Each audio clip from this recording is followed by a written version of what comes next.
Welcome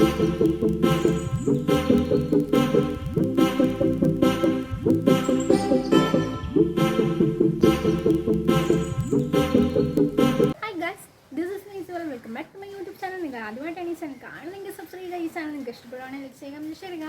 അപ്പോൾ ഞാൻ പറയാൻ പോകുന്നതെന്ന് വെച്ച് കഴിഞ്ഞാൽ സ്മൈലിനെ കുറിച്ചാണ് ഇന്ന് പറയാൻ പോകുന്നത്. ഞാൻ നേരത്തെ തന്നെ എൻ്റെ വീഡിയോയിൽ പറഞ്ഞിട്ടുണ്ട്, എങ്കിലും ഇന്ന് ഞാൻ പറയാൻ പോകുന്നത് സ്മൈലിനെ പറ്റിയൊരു കഥയാണ്. എൻ്റെ ഒരു റിയൽ ലൈഫ് സ്റ്റോറി തന്നെയാണ് ഞാൻ നിങ്ങളായിട്ട് പങ്കുവെക്കാൻ പോകുന്നത്. ഞാനിങ്ങനെ ഒരാവശ്യത്തിനായിട്ട് ഒരിടത്ത് പോയിട്ടുണ്ടായി. അങ്ങനെ പോയിട്ട് തിരിച്ച് വരുന്ന സമയത്ത്, അവിടുത്തെ ആവശ്യങ്ങളെല്ലാം കഴിഞ്ഞിട്ട് തിരിച്ച് വരുന്ന സമയത്ത് ഞാനൊരു ട്രാഫിക് പോലീസ് കണ്ടു. അപ്പോൾ ആ പോലീസ് അവിടെ ഭയങ്കര സീരിയസ് ആയിട്ട് നിൽക്കുന്നുണ്ട്. അവരാണെങ്കിൽ വണ്ടി അങ്ങോട്ടും ഇങ്ങോട്ടും എല്ലാം ചീറിപ്പറഞ്ഞ് പോകുന്നുണ്ട്. അപ്പോൾ അതിനെ നിയന്ത്രിച്ചുകൊണ്ടിരിക്കുകയായിരുന്നു. ഭയങ്കര സീരിയസ് ആയിട്ട് നിൽക്കുകയായിരുന്നു. എന്ന് വെച്ച് കഴിഞ്ഞാൽ ഭയങ്കര പ്രശ്നമായിട്ടുള്ള കാര്യമല്ലേ, ഒരുപാട് വണ്ടി വരിക, അങ്ങോട്ട് പോവുക ഇങ്ങോട്ട് പോവുക. കുറച്ച് നേരം തന്നെ നമുക്ക് അവിടെ നിന്നാൽ തന്നെ അറിയാം അതിൻ്റെ അവസ്ഥ എന്തായിരിക്കും. അപ്പം ഞാൻ ഇങ്ങനെ വണ്ടി ഓടിച്ച് പോയിക്കൊണ്ടിരുന്ന സമയത്ത് ഞാനാണെങ്കിൽ അപ്പുറത്തോട്ട് ക്രോസ് ചെയ്യേണ്ട സമയമായി. അപ്പം ആണെങ്കിൽ ഈ പോലീസാണ് അവിടെ നിൽക്കുന്നുണ്ട്. അപ്പം ഞാനത് തിരിച്ച്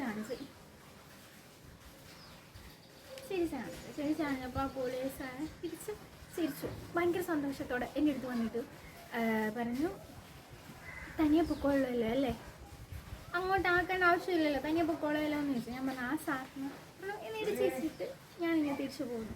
പക്ഷേ ഞാൻ വീട്ടിൽ വന്നതിന് ശേഷം ഞാൻ വീണ്ടും ആ ഒരു കാര്യം റിവൈൻഡ് ചെയ്ത് ഇങ്ങനെ ചിന്തിച്ചുകൊണ്ടിരുന്നപ്പം എനിക്കൊരു കാര്യം പിടികിട്ടി. നമ്മളുടെ പുഞ്ചിരി കാരണം വേറെ ആർക്കും സന്തോഷം ഉണ്ടാകും. അപ്പോൾ എന്തുകൊണ്ട് നമുക്ക് പുഞ്ചിരിച്ചൂടാ? നമ്മൾ പുഞ്ചിരിക്കുന്നതിലൂടെ ബാക്കിയുള്ളവർക്കും പോസിറ്റീവ് അല്ലേ കിട്ടുന്നത്? അതൊരു നല്ല കാര്യമല്ലേ? അപ്പം നിങ്ങളെല്ലാവരും പുഞ്ചിരിക്കണം. ഒരു ഭയങ്കരമായിട്ട് ദേഷ്യപ്പെടാൻ വരാം ആളുടെ അടുത്ത് ഒന്ന് പുഞ്ചിരിച്ച് നോക്കിക്കാൻ, ചിലപ്പോൾ അടി കിട്ടുമായിരിക്കും, സാരമില്ല പോട്ടെ. പക്ഷേ ആ ദേഷ്യം കൂളാവുന്നതാണ്. വലിയ വഴക്കുകൾ ഒഴിവാക്കാനും പുഞ്ചിരി നല്ലതാണ്. വലിയ പ്രശ്നങ്ങൾക്ക് സൈലൻ്റാണ് മെഡിസിൻ. പക്ഷെ എപ്പോഴും സൈലൻറ്റും സ്മൈലും ആണ് മെഡിസിൻ. ഈ കുഞ്ഞു പിള്ളേർ ഓരോ തെറ്റുകൾ കാണിച്ചിട്ട് അവരുടെ മാതാപിതാക്കളുടെ അടുത്ത് വന്നിട്ട് ചിരിക്കും. നമ്മൾ അതിൽ അരഞ്ഞു അപ്പം അങ്ങനെ പോകുന്ന സമയത്ത് നമുക്ക് പിന്നെ ഒന്നും തിരിച്ചു പറയാൻ പറ്റത്തില്ല. അപ്പോൾ ഈ ട്രിക്ക് നമ്മളെല്ലാവരുടെ അടുത്തും എടുക്കുക എന്ന് പറഞ്ഞ് ഒരുപാട് തെറ്റുകൾ ചെയ്തിട്ട് ഫ്രണ്ടിൽ നിന്ന് വെച്ചിരിക്കണം എന്നല്ല. കുഞ്ഞു വഴക്ക് അടിയിടമൊക്കെ ഉണ്ടാകുന്ന സമയത്ത് പുഞ്ചിരിക്കുകയാണെങ്കിൽ പെട്ടെന്ന് അത് കൂളാവുന്നേ കാണാം.